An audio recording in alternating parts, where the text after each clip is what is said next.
Salut tout le monde, c'est Antoine. Ce mardi 19 mars, j'ai été invité de CNews pour parler de l'acte 18 de la mobilisation des Gilets jaunes ainsi que de la marche pour le climat. Alors dans cette émission, malheureusement, on a parlé essentiellement de la question des violences qui ont eu lieu ce week-end-là et des mesures annoncées par Édouard Philippe. C'est en fait un jeu assez traditionnel des médias de notre pays que chaque fois qu'il y a une mobilisation sociale, environnementale, démocratique, de parler d'un autre sujet et toujours du même, c'est-à-dire de celui des dégradations sur les biens, des délits qui ont été commis dans le cadre de ces manifestations. Alors c'est ce que j'ai rappelé, je leur ai dit sur le plateau que ces sujets invisibilisaient les questions qui étaient portées par les Gilets jaunes et par les gens qui manifestaient contre les politiques qui provoquent le réchauffement climatique. Et j'ai essayé de ramener sur la table les sujets qui sont portés par les Gilets jaunes, c'est-à-dire les urgences sociales, écologiques et démocratique. Et puis j'ai fini l'émission en parlant de la question des violences, mais de celle de la société capitaliste, c'est-à-dire des personnes qui meurent chaque année à cause de la société dans laquelle on vit, que ce soit dans la rue, que ce soit au travail, que ce soit à cause de la pollution ou à cause du chômage. J'ai rappelé ces chiffres qui sont assez choquants, je pense, et qu'on malheureusement on n'entend jamais dans les médias, alors qu'on entend parler en boucle de violences qui ont détruit des biens. Voilà, je vous laisse regarder cette vidéo et puis je vous retrouve à la fin. Nos invités, Sophie Tissier, bonjour. Bonjour. Merci d'être avec nous. Vous êtes Gilets jaunes. Antoine Léaumont, bonjour. Bonjour. Merci d'être là, responsable de la communication de la France Communication numérique. Numérique de la France Insoumise. Et puis Jeanne Deutzer, bonjour, maire du 8e arrondissement de Paris. Vous avez entendu les gens là sur place qui disaient bah oui, finalement le Fouquet c'est pas très grave, ils s'en remettront. J'étais sur place donc samedi soir et dimanche. Effectivement, ce sont des propos que j'ai entendus, que j'ai retenus. Donc ces propos représentent quoi? Ces propos disent qu'il y a une lutte des classes aujourd'hui. Il y a une lutte des classes, il y a une colère profonde de ce mouvement Gilets jaunes qui, à la base, les revendications sont légitimes parce que j'ai reçu une délégation de Gilets jaunes à la mairie du 8e arrondissement. Quand les jeunes qui étaient là, qui me disent qu'ils ont du mal à vivre avec 1 500 € par mois parce qu'ils voudraient construire une famille et que c'est difficile, on doit les entendre. Mais est-ce que cela permet de manifester pendant 4 mois, oui. Et ensuite de faire ce qui s'était passé ce week-end, le samedi et le dimanche, parce qu'il y en avait qui étaient restés donc sur la place de l'Étoile. J'ai été un petit peu houspillée. Voilà, donc c'est une lutte de classe pour moi. Oui, l'avenue des Champs-Élysées représente le symbole du luxe, représente les capitalistes, les capitaux qui sont investis. On en a besoin. Si personne ne gagne de l'argent, si personne ne paye les impôts, on n'aura pas d'école, de crèche. Et dans notre arrondissement, dans le mien, dans le 8e arrondissement... Sur lequel se trouvent les Champs-Élysées. Sur lequel se trouvent les Champs-Élysées. Vous avez des gens qui gagnent le SMIC. J'ai des gens qui sont pour les Gilets jaunes, mais qui sont contre cette violence et les casseurs. Alors, en parlant, vous regardez droit dans les yeux Sophie Tissier qui est Gilets jaunes, donc qui va vous répondre, peut-être. Est-ce que vous êtes d'accord avec ce que dit Madame le maire? Là où je suis d'accord avec vous, c'est qu'on ne devrait pas en arriver à cette extrême violence pour manifester et pour crier sa colère. Malheureusement, le vrai responsable, c'est M. Castaner, c'est M. Macron, qui n'écoute pas depuis des mois. M. Castaner était parfaitement au courant qu'il y allait y avoir des Black Blocs. Tout le monde le savait. Nous-mêmes, à la préfecture, on avait annoncé qu'on n'allait pas déclarer la manif parce que des Black Blocs nous avaient annoncé qu'ils allaient venir. On ne voulait pas du tout être responsable, tenir responsable de ces violences-là. Et concrètement, ils n'ont absolument pas réagi à mesure de cette menace-là. Donc, en plus de ça, les petites annonces absolument méprisantes envers les Gilets jaunes et réduire encore une fois les revendications de tous les Gilets jaunes à la violence, c'est absolument scandaleux. Ils continuent d'attiser ces personnes-là. M. Castaner est irresponsable, il mérite de démissionner. C'est scandaleux de voir qu'il fait sauter le préfet alors qu'il est le seul responsable de tout ce fiasco et de toutes ces violences. Alors on va y venir dans un instant parce qu'on va détailler toutes les mesures qui ont été annoncées hier et puis on en parlera avec vous, Antoine Léaumont, également. Auparavant, regardez, première décision prise hier soir par le gouvernement, l'interdiction de manifester quand on sait que des éléments violents vont infiltrer les manifestations. Regarde, on en parle après. Première annonce, la possibilité d'interdire des manifestations dans les quartiers les plus touchés. Ici, place Péberlan à Bordeaux, comme à Toulouse ou sur les Champs-Élysées. Au cas par cas, chaque fois que les autorités sauront que des manifestants radicaux sont mobilisés, à Bordeaux, la mesure est largement saluée. Il y a le problème de la liberté d'expression qui se pose, qui a été souvent posé avant. Et quand on voit le résultat de samedi dernier, il fallait absolument faire quelque chose. Je pense que c'est intenable. Le samedi, ce sont nos meilleures journées. Samedi, je suis venue voir quand même, c'était chaud là. Donc, si on peut travailler samedi prochain, ça sera avec plaisir qu'on vienne travailler là pour payer les factures. En cas d'interdiction, la dispersion sera immédiate. Et pour les récalcitrants, les amendes seront augmentées, 135 € contre 38 actuellement. Antoine Léaumont, la France Insoumise, c'est une bonne mesure ? Écoutez, depuis le début de ce mouvement, Monsieur Castaner, Monsieur Macron, Monsieur Philippe n'arrêtent pas de nous dire que ça n'arrivera plus, que décidément c'est la fin, que la fois d'après il y aura pas de violence. Et on constate qu'à chaque fois il y a des violences qui ont lieu et qu'elles ne sont pas maîtrisées. Et ces violences, elles posent un problème grave, c'est qu'on ne peut pas ensuite parler des revendications de fond qui sont portées dans les mobilisations. Le samedi dernier, il y avait une marche à Paris qui était une marche immense contre les politiques qui sont responsables du changement climatique, une marche qui était très importante des Gilets jaunes avec les revendications sociales qu'elles portaient. Ces marches se sont pour partie regroupées puisqu'il y avait énormément de Gilets jaunes dans la marche climat à laquelle j'ai participé. Et on n'en parle pas, on n'en parle jamais. La marche climat s'est bien passée. On le précise, il n'y a eu aucun incident. Oui, mais ça c'est le jeu du gouvernement aussi. Non, mais c'est vrai. Non, mais c'est vrai, c'est effectivement vrai. Comme j'y étais. les 8 manifestations qu'on avait déclarées et qui c'est le Gilets jaunes c'est le jeu. Le gouvernement passe son temps à essayer d'opposer les manifestants entre eux pour faire en sorte, d'une part, qu'on ne parle pas des revendications et d'autre part, qu'il y ait une sorte de détestation au final des Gilets jaunes. Mais pourquoi sur les manifs des Gilets jaunes se passent mal ? Juste, le gouvernement à l'évidence arrive pas à contrôler les choses. Et on entend des propos qui sont de plus en plus effrayants, vraiment. Dans le Parisien, j'ai lu ça dans le Parisien, il y avait une citation de l'exécutif, alors on ne sait pas qui c'est qui dit ça, mais qui dit « ça ne merdera pas de nouveau, samedi tout le monde s'est défoulé, c'était le chant du cygne des Gilets jaunes ». S'ils continuent à penser qu'à chaque fois ça va être le chant du cygne, s'ils continuent à chaque fois à penser que le mouvement s'essouffle, comme ils le disent depuis des mois alors qu'on constate qu'il ne s'essouffle pas, eh ben ils auront... Décidément, ils seront surpris par le niveau de mobilisation. Mais ça va plus loin. Mais juste, vous êtes d'accord pour dire que 10 000 personnes, c'est pas énorme. Mais 10 000 personnes, c'est les chiffres du gouvernement. Plus personne n'y croit. 15 000 gouvernement. Mais non, tous les gens... À Paris, je parle de la manif à Paris. Mais à Paris, on était tous avec le climat, on était dans le climat. Tous les gens qui ont participé à cette manifestation ont constaté qu'il y avait un nombre énorme de personnes. Donc, les chiffres du gouvernement, comme les propos du gouvernement, désormais, plus personne n'y croit. Mais je vais aller plus loin. Il y a des gens dans l'exécutif qui disent des choses comme « il va falloir assumer, même si un Black Bloc qui met le feu aux Fouquettes s'en prend une et finit tétraplégique ». Vous vous rendez compte ? On ne sait pas qui a dit ça, hein. D'accord, mais c'est quelqu'un de l'exécutif. C'est quelqu'un de l'exécutif. Après, les on-dit... Vous vous rendez compte du niveau de violence ? Mais c'est pas des on-dit, c'est la presse. Non, mais c'est la presse. D'accord. Non, mais on ne sait pas qui a dit ça. Non, mais on a des propos qui sont très clairs. Mais on peut citer Castaner. De toute façon, attendez. Écoutez, on peut citer Castaner, par exemple, qui ce week-end a dit effectivement, c'est le chant du cygne. Il a dit lui aussi, c'est le dernier souffle pour les Gilets jaunes. Donc citons des gens parce que après. Alors d'accord, si vous voulez. Un tel a dit. Il y a Monsieur Philippe Capon, qui est secrétaire général du syndicat UNSA Police. Il dit la chose suivante. Les forces de police n'agissent que sur ordre. C'est un choix, on a laissé casser un certain nombre de choses, je pense qu'il y a des responsabilités. On était en mesure d'intervenir, on ne nous a pas autorisé à le faire. Je mets en cause ceux qui ont décidé que ça se passe comme ça et qui n'ont pas donné les instructions pour que ça se passe autrement. Alors visiblement, c'est le préfet de police et c'est lui qui a sauté. Mais ça, c'est la technique. Je vous explique ce qui nous a été expliqué hier pour vous faire agir. C'est la technique du gouvernement. C'est-à-dire qu'à chaque fois qu'il y a un problème, on fait sauter les échelons administratifs plutôt que de prendre la responsabilité politique. La responsabilité de ces actes, à la fois de la mauvaise gestion de ce climat de violence qu'on a pu voir et de la gestion désastreuse avec les milliers de blessés gilets jaunes, cette responsabilité, elle est politique, c'est celle de M. Castaner, et il doit partir et démissionner. Sophie Tissier, une question précise. Est-ce que, parce que vous faites partie de ceux qui déposent et déclarent les manifestations, même si vous n'aviez pas fait celle de samedi, parce que vous saviez que ça allait péter, c'est ce que vous avez expliqué. Est-ce que samedi prochain, vous allez vouloir à nouveau manifester sur les Champs-Élysées ? Oui, nous sommes en train de préparer une déclaration de manifestation pour samedi. On appelle au calme, on demande au Black Bloc de ne pas venir et on demande à tous les Gilets jaunes pacifiques de revenir sur les Champs-Élysées encore plus nombreux pour continuer à mettre la pression au gouvernement pour qu'il démissionne. Nous demandons la démission de Castaner, nous demandons la démission d'Emmanuel Macron. Ah, d'Emmanuel Macron aussi ? Bien sûr.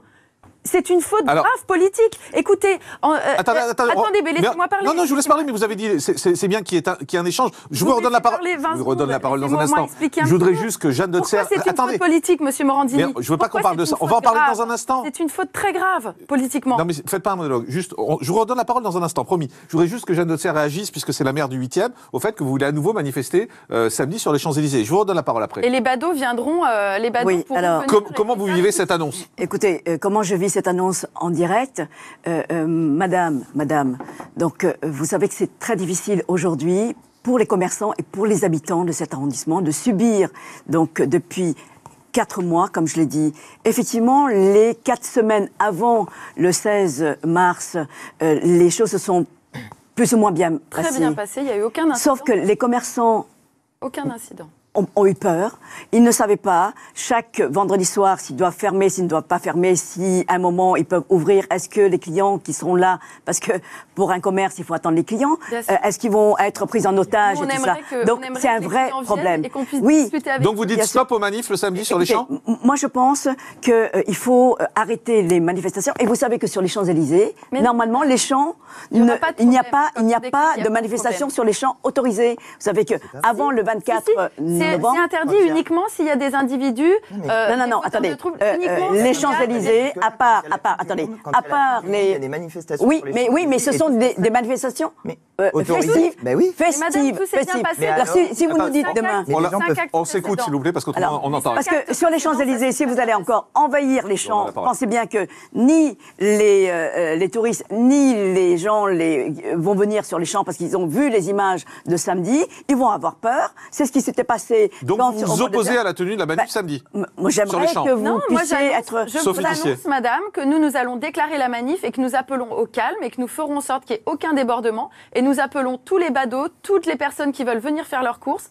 Nous appelons à ce que les boutiques soient ouvertes et à ce qu'il n'y ait aucun débordement. Et c'est ce qui s'est passé tous les actes précédents. Il n'y a eu aucun problème. On partait des Champs-Élysées. Mais vous partez des Champs-Élysées, vous sortez des Champs-Élysées, mais vous ne restez pas... Oui, non, mais vous ne restez pas toute la journée comme ce qui s'est... Et là, vous allez rester sur les champs samedi? Alors, on est en train de décider du parcours. On pense peut-être faire une descente des Champs-Élysées, aller au Sacré-Cœur et peut-être revenir sur les Champs-Élysées et clore la manif à 17h.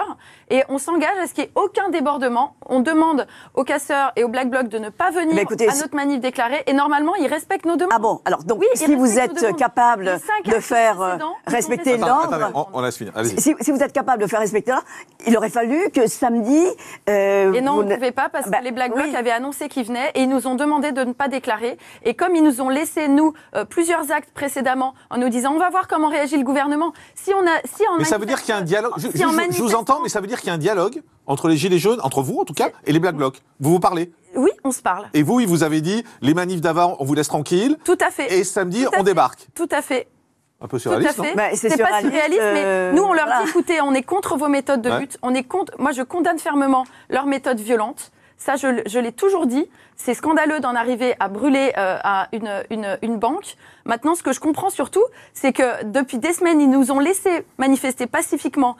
Et on a vu que ça s'est très bien passé. Et le gouvernement n'a pas réagi et n'a rien entendu et nous a méprisés en déconsidérant nos revendications. Et en faisant, en plus de ça, voter, parce qu'il y a quand même un événement scandaleux qui s'est déroulé, un événement historique dont personne ne parle, le 16 mars, a été voté à 6h du matin par 45 députés. 7% des députés ont voté la privatisation d'ADP, d'Aéroports de Paris, de Engie, de la Française des Jeux. On est en train de désosser la France.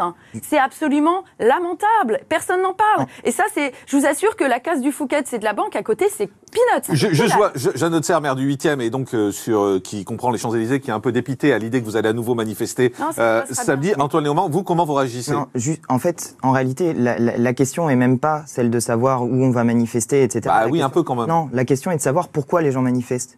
La question est s'il y a de la casse, Madame a parlé de lutte des classes. La principale question à se poser, il y a une guerre contre les pauvres. La principale question à se poser pour savoir comment on arrête ces manifestations, c'est qu'il faut une réponse politique aux manifestations. Or, des revendications, il y en a depuis maintenant 4 mois. Elles sont extrêmement claires. C'est des revendications pour le pouvoir d'achat, c'est des revendications démocratiques avec le référendum d'initiative citoyenne, et c'est des revendications de souveraineté, puisque moi, en fait, il y a un truc qui me sidère, c'est que le gouvernement, pendant le grand débat, il a quand même répondu aux demandes des Gilets jaunes, mais à l'inverse, c'est-à-dire qu'il a répondu en allant exactement contre. On parlait à l'instant de la privatisation d'ADP. Dans les revendications des Gilets jaunes, il y avait la chose suivante. Interdiction de vendre les biens appartenant à la France, entre parenthèses, barrage aéroport. Voilà une première réponse. Le gouvernement va contre et il fait ça à 6h du matin. Heureusement que Jean-Luc Mélenchon d'ailleurs a pris la parole pour le dire, pour dire qu'il y avait un problème quand même de voter ce genre de truc à 6h du matin.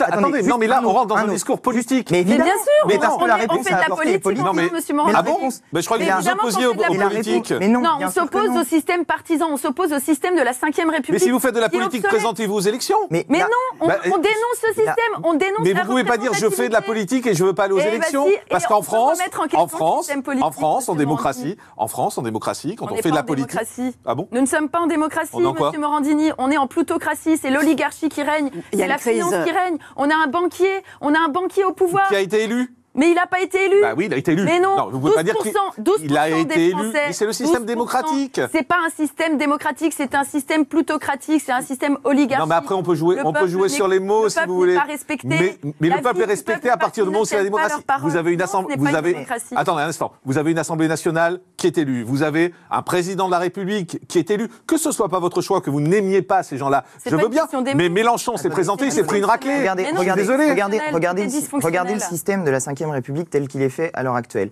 Vous avez à l'Assemblée nationale une majorité de la République en marche qui est sans commune mesure avec ce qu'elle représente dans la Des population godillots, française. d'ailleurs. Vous êtes d'accord avec ça? Je suis d'accord. Monsieur Macron, il a fait quoi? 24%. Et il faut mettre de la Il y avait- proportionnelle. Il y avait, Je suis d'accord avec vous. il y avait 4 forces politiques qui étaient autour de 20%. Et ces 4 forces politiques, ça donne quoi à l'Assemblée nationale? Ça donne un énorme groupe de la République en marche avec ses alliés du MoDem.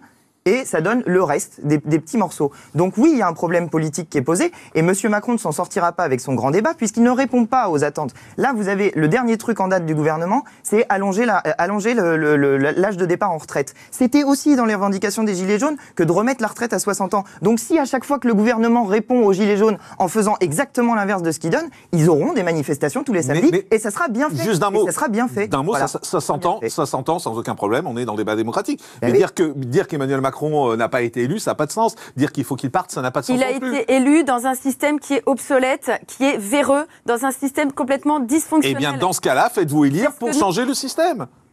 Non, il y a urgence. Bah oui. Monsieur Alors, Morandini, il y a Jeanne urgence. Hauteserre. On ne peut pas attendre 3 ans. Alors, Il y a une des crise. républicains On aussi. ne peut pas attendre 3 ans. Attends. Les gens crèvent de faim. Oui, les oui, gens oui, n'en attendez. peuvent plus. Alors, Il y a des millions de personnes on- qui crèvent de faim. On est d'accord là-dessus. On est Les d'accord. 9 millions On de est personnes d'accord. qui vivent sous on le est seuil de d'accord. Juste, on est Jeanne d'accord. Hauteserre vous répond. Vous savez, je vous ai répondu tout à l'heure, donc j'ai reçu une délégation. Il y a une crise, bien sûr, sociale, et il y a une crise institutionnelle. Tout à fait. Donc aujourd'hui, tel que vous présentez la chose, et avec tout ce que j'ai entendu sur Castaner et tout ça, je pense, et je l'ai dit depuis un certain temps, qu'il va falloir prendre une décision politique, de faire une dissolution. Vous dites Oui, que vous faites de la ça, on est politique, d'accord. vous dites que vous faites de la politique, Bien sûr. donc vous allez vous présenter. Bah oui. Non, on remet en question le système Oui, non, mais des élections. vous faites de la politique. On fait Vous, de la vous dites, politique, non mais on est attendez, vous dites que vous système avez partisan, 61% avec de une- la Attendez, population. juste parlez pas en même temps parce que pour l'auditeur, Voilà. il Vous n'entend dites, pas. vous avez 61% donc de la population qui est pour vous. Donc il faut avoir le courage de se présenter. Comme ça, vous serez représenté. C'est Donc trop au tôt, niveau. madame, on est un mouvement qui a 4 mois, on est en train de construire juste. oui, mais et si on fait une Écoutez-moi élection, deux secondes. si je vous on donne la parole fait après. une Je vous dissolution, donne la parole après. si on fait une dissolution parce que le président va bien falloir un moment prendre une décision. Parce qu'aujourd'hui, tout le monde dit, oui, mais alors, il a prolongé d'1 mois donc la consultation, on n'attend rien de lui. Il va bien, on va pas supporter encore chaque semaine une manifestation déclarée, non déclarée, black bloc. Non. Alors, ça, puisque les vous êtes Français d'accord, ne peuvent plus. juste puisque vous êtes d'accord toutes les deux, au moins sur une chose, ou tous les trois d'ailleurs même, sur la dissolution, Moi, je suis d'accord. on fait une dissolution et on fait quoi derrière? On fait des états généraux citoyens à l'Assemblée Non, mais nationale. on refait des élections, on est Avec- d'accord. Bien sûr, Non, une non. dissolution Ah bon pour les élections. On ne fait pas tout de suite des élections. Non, on peut très Bah bien. non, je pense que si. On peut très Bah, bien. si. Non, on peut très bien faire une vacance du pouvoir pendant quelques mois, le temps de faire des états généraux avec toute la société civile. Non, mais... Mais ça ne se passe pas comme Avec ça. les corps intermédiaires. Et pourquoi Attendez. pas ça se passe Ben, non, Alors, on est en oui, mais 5e parce- République. parce avec- que- parce qu'il y a une cadre, au bout d'un constitution. moment, Il y a une Non, mais excusez-moi, constitution, on est il y en a une 5e constitution République. avec et- une Est-ce que vous pouvez me constitution. laisser parler Non, mais je vous Est-ce laisse que parler. me Vous laissez parlez parler beaucoup. Vous me coupez au bout de 20 secondes. Attendez. Je ne peux même pas développer. Non, mais vous avez développé- Je ne peux même pas développer. C'est un ma échange. pensée. Essayons Non. d'échanger. Vous ne Comment m'avez non pas laissé parler comme madame et comme monsieur. Bah, c'est pas vrai. Vous me C'est pas coupez vrai. C'est pas systématiquement. Donc laissez-moi développer. Vous avez Nous développé. sommes en Je vous train- dis donc qu'il y a une nous sommes en constitution train- Non, et mais qu'une je vais sortir constitution du plateau. se Arrêtez, respecte. laissez-moi parler. Je vous laisse parler. Je vous dis juste une constitution. Il Il y a une Non, constitution on la propre, remet en question. elle se respecte. Maintenant, vous pouvez répondre. Nous remettons en question la Constitution. Nous demandons à ce qu'il y ait un état des lieux général et de la Constitution et de la démocratie en France et du système politique. Faisons des états généraux citoyens pour régler les 3 grandes urgences. Il y a l'urgence climatique, il y a l'urgence sociale, il y a l'urgence démocratique. Et pour ça, nous avons besoin de toute la société civile, de tous les corps intermédiaires et des citoyens impliqués concrètement. Et nous, ce qu'on demande, au-delà de la démission de Castaner, de Macron et de la dissolution, c'est réellement des états généraux. Nous sommes en train de construire le mouvement. Nous faisons le 7 avril une grande réunion à Saint-Nazaire avec l'Assemblée des Assemblées des Gilets jaunes. On est en train de construire des assemblées générales partout. Le 29 mars, il y a une AG à Nanterre avec tous les Hauts-de-Seine. Nous sommes en train de construire le mouvement. C'est très bien ça. Voilà, c'est ce que nous faisons. C'est ce qu'il faut depuis un moment. On nous demande d'aller trop vite. Vous êtes impatients. Vous nous demandez d'avoir construit ce mouvement en 2-3 mois. Mais c'est vous qui demandez la dissolution. S'il y a dissolution, il y a élection derrière. Non, on peut très bien attendre. Mais on n'est pas obligé. Juste Antoine Léaumont. On peut attendre et faire des états généraux. Du point de vue constitutionnel, normalement, il y a une élection. Par ailleurs, moi, je pense que, étant donné que les questions qui sont posées dans le grand débat et par le mouvement des Gilets jaunes sont des questions qui sont éminemment politiques. Vous l'avez dit, il y a des questions sociales, écologiques, démocratiques qui sont traitées, questions de souveraineté aussi avec les questions européennes. Donc, toutes ces questions, c'est des questions qui, normalement, dans une démocratie qui fonctionne bien, se tranchent par l'élection. Une dissolution de l'Assemblée nationale, moi, je m'inscris dans une logique différente. Je m'inscris dans la logique de participation aux institutions actuelles pour les changer. Et vous défendez votre parti. Non, c'est pas ça. On remet en cause les partis. Non, c'est que mon point de vue, c'est on participe aux élections pour porter des idées, on essaye de convaincre. C'est la démocratie. Et si on arrive à convaincre une majorité de Français qu'il faut une 6e République, qu'il faut une Assemblée constituante, alors on change de constitution. On est d'accord. Moi, c'est mon objectif. Et de toute façon, pour qu'une constituante puisse fonctionner, il faut qu'une majorité de Français soit convaincue du fait qu'elle est nécessaire. A priori, c'est le cas. 69% des Français, selon un sondage qui a été réalisé, sont favorables à une 6e République. C'est donc bien qu'il y a une majorité dans la population française qui est prête à un changement de ces institutions. Et pourquoi Mélenchon, qui voulait une 6e République, n'a pas été élu? Elle devient nécessaire. Dans ces cas-là, il faut... Attendez. C'est la personne de Mélenchon qui était clivante. Non, pas nécessairement. Si, la personnalité de M. Mélenchon. Mais regardez le programme que nous avons porté à l'élection présidentielle. Toutes les questions que nous avons portées pendant l'élection présidentielle se retrouvent dans le mouvement. Mais vous n'avez pas été élu, il y a un souci. M. Mélenchon a refusé de s'allier à M. Hamon. S'ils s'étaient alliés, les deux se seraient alliés et ils auraient réussi à gagner l'élection. Non, peut-être que ce genre d'alliance peut parfois faire fuir des gens, mais bon, bref. Les questions n'étaient pas peut-être aussi saillantes qu'elles le deviennent aujourd'hui. C'était trop tôt, c'est ce que vous voulez dire. Non, c'est pas ça. C'est la pratique du pouvoir de M. Macron qui montre à quel point nous avions raison sur le diagnostic. M. Macron s'acharne à porter une politique libérale absolument dingue, c'est-à-dire la suppression de l'ISF, c'est-à-dire le maintien du CICE et sa transformation en un truc qui va nous coûter 40 milliards d'euros cette année. Il s'acharne dans cette politique libérale alors même que toute la société est en train de se rendre compte que les principaux problèmes sont 1. Écologiques, 2. Sociaux, 3. Démocratiques. Quand vous avez un type tout seul qui peut décider de tout comme ça et qui peut tout bloquer, alors vous avez des manifestations de ce type-là. Vous savez que les sondages montrent qu'a priori aux européennes, c'est quand même Salis qui arrivera en tête. Mais donc il y a un décalage finalement entre ce que vous dites vous sur ce plateau. Pourquoi Salis arrive en tête? Parce qu'il est en train, en faisant les gros bras, de récupérer tout l'électorat des Républicains qui veut, Monsieur Macron, le président super fort. Voilà ce qui est en train de se passer. D'accord, mais c'est des gens comme les autres qui ont une voix comme les autres. Oui, mais en réalité, Jeanne Losser et après on va écouter Jérôme Rodriguez. C'est de la poudre aux yeux, quoi. Là, vous anticipez, là. Vous savez quand même que LR a une liste avec 3 têtes de liste qui sont respectables et M. Bellamy mène très bien. Ils sont un peu dans les choux dans les sondages. Oui, mais bon, excusez-moi, mais Jean-Marc, les sondages, on accorde le crédit à un sondage quand ça arrange les gens. Oui, en général, on dit que ça vaut rien quand ça arrange pas. Absolument. Vous savez que quand même, moi je suis en politique. Vous trouvez que ça vaut rien, là? Depuis 95, tous les sondages qui ont dit qu'un tel allait devenir président, ça a toujours foiré. Donc maintenant, il faut arrêter. Je sais qu'il faut faire vivre les sondeurs, les entreprises et tout ça. Mais bon, il faut arrêter. Les gens n'y croient tellement pas. Provoquons un référendum. Alors, je voudrais vous faire écouter. Pourquoi ne pas provoquer un référendum pour demander ce que veulent les Français, changer de constitution, changer de système politique et dissoudre l'Assemblée nationale? Je vous propose d'écouter Jérôme Rodriguez. On l'a rencontré hier sur les Champs-Élysées parce qu'il est allé voir les dégâts sur les Champs-Élysées. On était avec lui et il a été un peu pris à partie par certaines personnes sur les Champs-Élysées. On l'a interrogé. Vous allez voir, c'est une interview un peu musclée. Qui a les compétences aujourd'hui pour arrêter les casseurs? Moi? J'ai les compétences pour arrêter les casseurs, moi. Mais quand on déclare Qui s'offusque? Tu me parles de quoi? Tu me parles d'un restaurant? Allez, écoute, la seule chose qui m'attriste pour le je te finis. La seule chose qui me. Sois aussi, s'il te plaît. La seule chose que je dénonce aujourd'hui, c'est pas le fait qu'un Phuket soit cassé, c'est que t'as 30 personnes qui vont pas avoir de boulot. Mais il n'y a pas qu'un Phuket. Moi, je te parle de matériel. Il n'y a pas qu'un Phuket. Mon pote, écoute-moi, parce que t'es en train de me. Écoute-moi. Un Phuket, ça reprend tout. Un kiosque, une boutique, ce que tu veux, tout ce qui a été cassé, ça met des personnes au chômage. Ça, je le dénonce. D'accord? Maintenant, je vais pas chialer sur une boutique qui a des assurances avec un groupe barrière qui fait des millions, d'accord? Contre un mec qui voit plus d'un œil. Mais le Phuket, c'est un symbole. D'accord? Est-ce que toi, tu te désoles d'un mec qui voit plus rien? Je te demande juste ça. Est-ce que tu te désoles aujourd'hui? Je te parle juste d'un truc. On parle de boutique, je te parle d'humain. On parle des boutiques. Je te parle de boutiques, je te parle d'humains. Des humains qui sont derrière les boutiques. Je viens de dénoncer les humains. Je viens de te dénoncer les humains. Tu veux que je fasse quoi? Que je mette mon froc? Bloqué dans un immeuble aussi. Ouais, et une dame à Marseille qui est morte à cause d'un jet de lacrymogène. T'en parles? Je vous pose la question. Moi, je te pose la question. T'es là en train de me parler de matériel. Je le dénonce. Tu me parles de chômage technique. Je le dénonce. Toi, tu dénonces le fait qu'on soit mutilé? Parce qu'on vit dans un pays de liberté d'expression et de manifestation? Tu le dénonces? Qui le dénonce dans tes médias? Morandini Live, il le dénonce? Vous étiez sur le bateau, vous avez eu l'occasion. Voilà, j'ai eu l'occasion de le faire. Qui le fait d'autre? Quand tu retrouves face à un député qui est là, mon papa était ouvrier, t'es content aujourd'hui de lui bouffer ta retraite à ton père? T'es content de ce que tu votes? Mon ami, on ne fait qu'un truc. Essayer de garder nos acquis sociaux. Parce qu'il y a des années en arrière, il y a des gens qui se sont battus pour ça. Et il y a un acquis social que tout le monde oublie, les vacances. Quand t'es là en train de te dorer le cul à la plage l'été, c'est qu'il y a ton grand-père, il s'est battu pour ça, mon pote. Mais vous comprenez que Toi, tu comprends ce que je te dis? Je comprends, mais vous pouvez comprendre aussi les Français qui en ont marre de voir toutes les semaines des dégradations et d'être bloqués. Et alors pourquoi ils se posent pas les bonnes questions? Parce que tu crois que moi, ça m'amuse aujourd'hui de venir tous les samedis militer et perdre un œil? J'ai envie de retrouver ma famille, j'ai envie de retrouver mon boulot. D'accord? Mais pour ça, t'as un mec qui est au pouvoir, qui se dit légitime de par les votes. C'est à lui d'agir, c'est à lui de prendre les leviers et de prendre les décisions pour le peuple et non pas pour ses copains, qui s'appelle Louis Vuitton. Si Emmanuel Macron interdisait les manifestations sur les Champs-Élysées?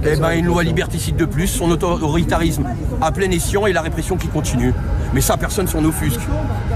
Oh, j'étais à l'école, j'ai eu des cours d'éducation civique. On m'a dit, t'es dans un pays où t'as de la chance, tu peux t'exprimer. Il y a des gens qui vont se... Je peux m'exprimer. D'accord? Là, tu vois, je vois pas ici ce qui se passe. Merci Manu. Manu, merci Manu. D'accord? Merci Manu. Exactement. Ok? Mais moi je suis qui? Je vais te dire un truc, je suis pas là pour enlever les privilèges de ceux qui vivent là. Je suis là pour avoir la même chose. Mais aujourd'hui, tu achètes un sac chez Louis Vuitton, tu payes ta TVA. Une maman qui achète des couches, elle paye la même TVA pour un sac de luxe. Sinon son gamin il finit la merde au cul. C'est ça la réalité. D'accord? Elle est juste là, la justice. Voilà, interview signée Sacha Elbaz sur les Champs-Élysées. Jeanne Deutzer, comment vous réagissez à cette interview? Premièrement, effectivement, il est très bon dans son discours, dans sa façon, dans ses propos, un peu violents comme le personnage. Maintenant, on ne peut pas opposer ceux qui ont des moyens, donc les commerçants, enfin les commerces qu'ils dénoncent. Oui, il faut aussi des capitaux, il faut des capitaines d'industrie, il faut aussi des banques. Autrement, on ne peut pas fonctionner. C'est une société qui est faite comme cela. On est en démocratie. C'est ce que j'ai dit tout à l'heure. Non, mais c'est pas ça. Non, mais pas du tout. Non, mais je veux dire, politiquement parlant, chaque gouvernement qui arrive. Moi, vous savez, j'étais sur votre plateau quand j'ai dit la fracture sociale, elle a été diagnostiquée à l'époque de Jacques Chirac, quand j'étais au gouvernement en 95. Et depuis, effectivement, les gouvernements qui sont arrivés n'ont pas pu faire. Oui, non, mais moi, je comprends. Pour la taxe, par exemple, oui, il faudrait trouver un moyen pour que les produits de première nécessité soient moins taxés. Ça s'appelle la redistribution des richesses. Mais moi je suis pour. Vous savez, écoutez, moi je viens d'une famille, madame, je viens d'une famille de 13 enfants. Je viens d'une famille de 13 enfants. J'ai des frères et sœurs, j'en ai 9. J'ai 9 frères et 3 sœurs. Ils n'ont pas fait des grandes études. Ils travaillent tous. Ils vivent de leur travail. Oui, je demande qu'on donne la possibilité aux Français de vivre dignement de leur travail. Là, vous êtes tous d'accord là-dessus. Et oui, mais pour ça, il faut partager les richesses. Bien sûr, mais partager les richesses, c'est pas aller casser. Mais partager les richesses, ce n'est pas aller casser les... Non mais, madame, ce n'est pas aller casser chez Vuitton, chez XY. Arrêtez de faire croire que les richesses ruissellent. Un dernier mot parce qu'on arrive au bout. Non, mais bien sûr que non. Je ne fais pas croire. Je dis simplement que la politique a été faite depuis 1995. Elle n'est peut-être pas bonne. Elle empire le problème. On est dans un ultra-libéralisme qui est décadent, on est dans un ultralibéralisme qui rend une misère insupportable. Et il ne suffit pas de dire qu'il faut des riches pour que ça ruisselle et que les investissements arrivent. On voit très bien que ces théories-là, elles sont fausses. Ah oui, mais alors comment vous allez faire pour... Madame, notre pays n'a jamais été aussi riche. Notre pays n'a jamais été aussi riche. Un dernier mot, Antoine. Il n'y a jamais eu autant de richesses dans notre pays. Vous avez 26 milliardaires, ça c'est au niveau mondial, 26 milliardaires qui ont autant que la moitié de la population mondiale. 3,5 milliards de personnes. 26, 3,5. En France, vous avez des écarts de richesse qui sont absolument scandaleux. Il est temps que les riches partagent les richesses. Il est temps que les riches mettent la main à la poche et qu'on arrête de leur partage. À partir du moment où on travaille, attendez, à partir du moment où on travaille pour payer les impôts, on participe à la vie du pays. Quand on supprime l'ISF, on partage pas. Quand on supprime les tranches d'imposition, quand on supprime 4 milliards, c'est énorme. Quand on supprime les tranches, allez, on reprendra ce débat à un autre jour. Juste un dernier mot parce qu'on parle de violence. Attendez, Antoine. Je voudrais juste parler de certaines violences dont on parle jamais. Je veux parler des 2000 personnes qui meurent chaque année dans la rue parce qu'elles sont dans la rue. Je veux parler des 560 personnes qui meurent chaque année au travail. Je veux parler des 67 000 personnes qui meurent chaque année à cause de la pollution et des 14 000 personnes qui meurent chaque année à cause du chômage. Voilà la vraie violence de notre société. Merci Antoine Léaumont, merci d'avoir été avec nous. Voilà, comme toujours, j'espère que ce que j'ai dit dans cette émission vous a plu, vous a intéressé. Si c'est le cas, n'hésitez pas à mettre des pouces bleus et à partager cette vidéo sur les réseaux sociaux. Si vous passez ici pour la première fois, je vous invite aussi à vous abonner à ma chaîne, ça se passe quelque part par ici. N'oubliez pas de cliquer la petite cloche pour recevoir des notifications sur votre téléphone. Et en attendant, je vous dis à très bientôt pour de nouvelles vidéos. Allez, salut!